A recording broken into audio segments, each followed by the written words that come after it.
मैं अपनी ज़िंदगी के बेहतरीन साल फ़ौज में गुजारा हूँ, इंडियन नेवी में। कारगिल जंग के समय में तब मैं प्रेसिडेंट था पीरामल्स का और कारगिल गया था, क्योंकि देश की भक्ति से बड़ी भक्ति शायद कोई नहीं होती। मैं जब इसके ऊपर मैं रिसर्च करने में जुड़ा था और हलाल नियंत्रण मंच से जुड़ा था, तो हमने इसके ऊपर में बहुत सारी रिसर्च की थी। मैं वो आपके साथ में साझा करना चाहता हूँ। एक पैरेलल इकोनॉमी रेज की है कांग्रेस ने उनके समय से। मणिशंकर अय्यर ने तब ये इसके ऊपर में शुरुआत किया था, जिससे कि पूरे मुस्लिम समुदाय को एक टैक्स के तौर पर, एक जजिया के तौर पर, हिंदू मुसलमान, Hindu Sikhs, schedule caste, schedule tribe, Valmiki समुदाय एक टैक्स दे। और आज हम वो टैक्स दे रहे हैं। आज हम मीट के नाम पर टैक्स दे रहे हैं, और एक जो हवस होती है पैसे कमाने की, उसके नाम पर बाबा रामदेव, श्री श्री रविशंकर, हल्दीराम, बीकानेर, ऐसे हजारों कंपनीज और प्रोमिनेंट लोग हैं जो कि भाषण तो देते हैं हिंदुत्व का और टैक्स देते हैं हलाल टैक्स बोर्ड को। तो इससे ज्यादा शर्म की बात हमारे लिए नहीं होनी चाहिए कि एक भुजिया कैसे हलाल टैक्स हलाल पर हो गई, आटा और दाल चावल कैसे, पापड़ कैसे हलाल टैक्स के सर्टिफिकेट के दायरे में आ गए। 20,500 रुपये प्रति प्रोडक्ट प्रति साल ये कंपनीज देती हैं, और लगभग अप टू 50,000 रुपीज तक ये टैक्सेशन जाती है। ये उन बोर्ड्स को जाती है जो कि इस कमाई को टेरर के साथ में सपोर्ट करते हुए पाए गए हैं, उनके चार्टर में है। तो सरकार इस बात पर कैसे नियंत्रण नहीं काबू कर पा रही? मैं ये जानना चाहूंगा सेंट्रल गवर्नमेंट से। हम ये प्रश्न पूछना चाहते हैं उनसे कि क्यों कोई भी 5 स्टार होटल, कोई भी 5 स्टार होटल इस देश में सिवाय हलाल के सर्व कुछ नहीं करता है, लेकिन बताते कहीं नहीं है।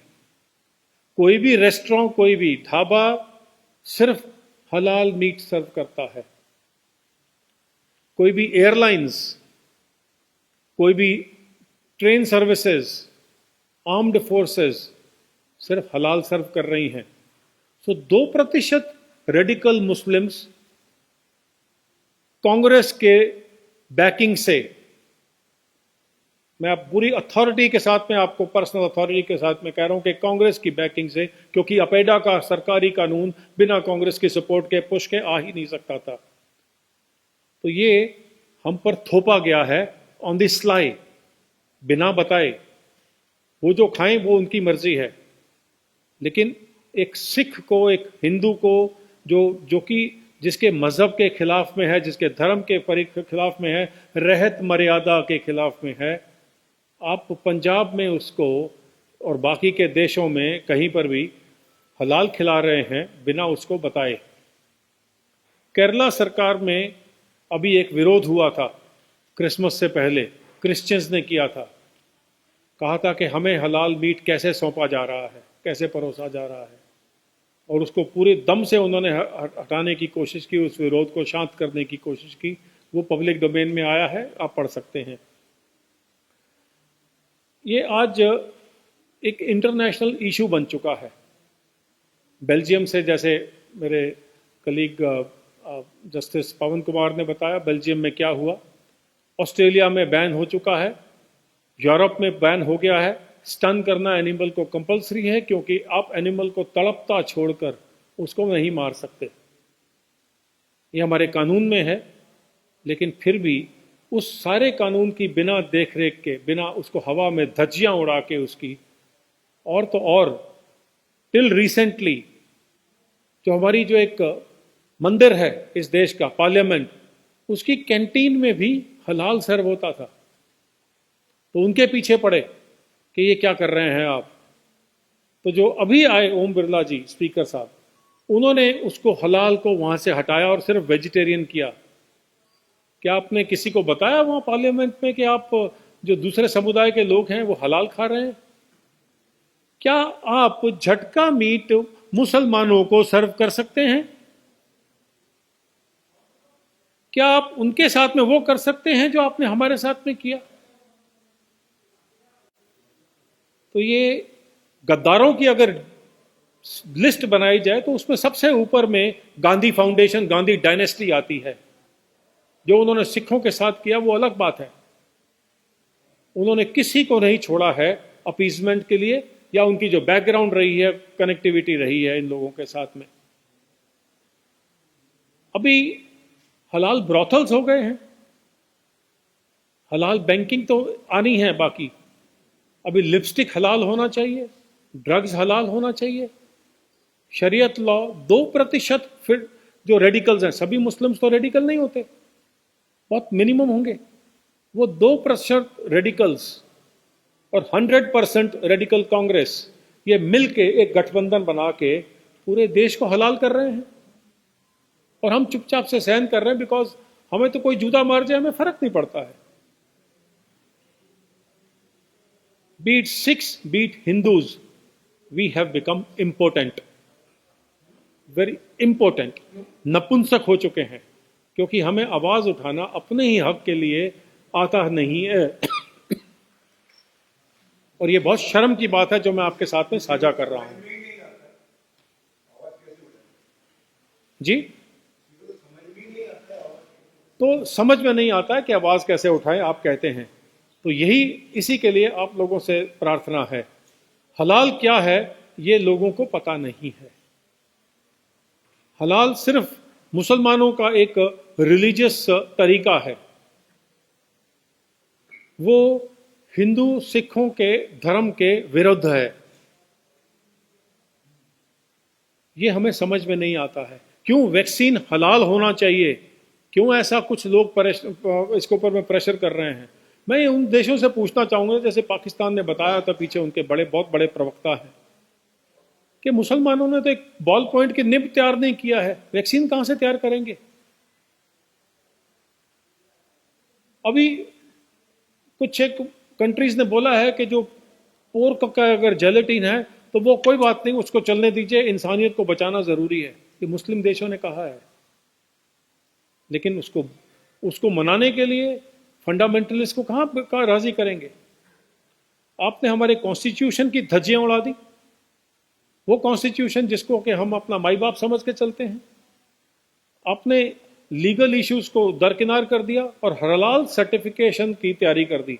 सो एयर इंडिया के किसी भी जहाज में आप जाइए, आपको एयर होस्टेस सिर्फ मांगने पर हलाल सर्टिफिकेट की फोटो देगी। आप खींच सकते हैं उसको कैमरा से, उस पर लिखा है कि ये फलाने उलेमा ने इस तरह से कलमा पढ़ के और इस तरह से किया है। उसका कलमा पढ़ना बाकी के धर्मों के हिसाब में कहां फिट बैठती है। जब मैं ये क्वेश्चन रामदेव जी से पूछना चाहता हूं, क्योंकि जब भी हलाल सर्टिफिकेट देते हैं तो एक मौलवी उस प्रोडक्शन हाउस में जाता है और वहां बैठकर कलमा पढ़ता है। तो रामदेव जी, पैसा तो आपने अपने लिए तो कुछ नहीं कमाना है, आप तो गेरुए वस्त्र पहन के चलते हैं, कुछ खाते पीते नहीं है, लेकिन कॉन्शियस आत्मा बेच डाली है। ये दुख के साथ कहना पड़ता है। अभी मेकअप का सामान आने शुरू हो गया है, अब उसके ऊपर में डिमांड करते हैं।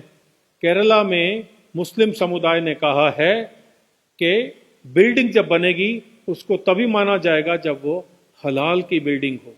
सीमेंट कब से हलाल हो गया और हराम हो गया, और हलाल आपके लिए जायज है, हलाल बाकी देश के लिए हराम है।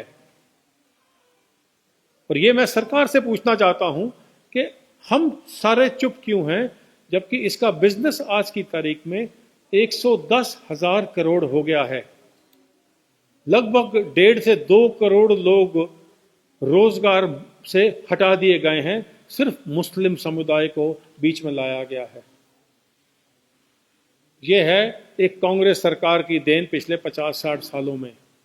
चलिए वो तो चले गए, उम्मीद करते हैं कि कांग्रेस मुक्त भारत जल्दी दिखेगा, लेकिन तब दिखेगा जब हम इस हलाल पैरेलल इकोनॉमी को रोक सकते हैं। नहीं तो कसाब को बिरयानी खिलाई इतने साल में, और जितने टेररिस्ट पकड़े जाते हैं उनके लिए सबसे बेहतरीन लॉयर ये जमायत उलमा और जमायत महाराष्ट्र और हलाल टैक्स बोर्ड देते रहेंगे?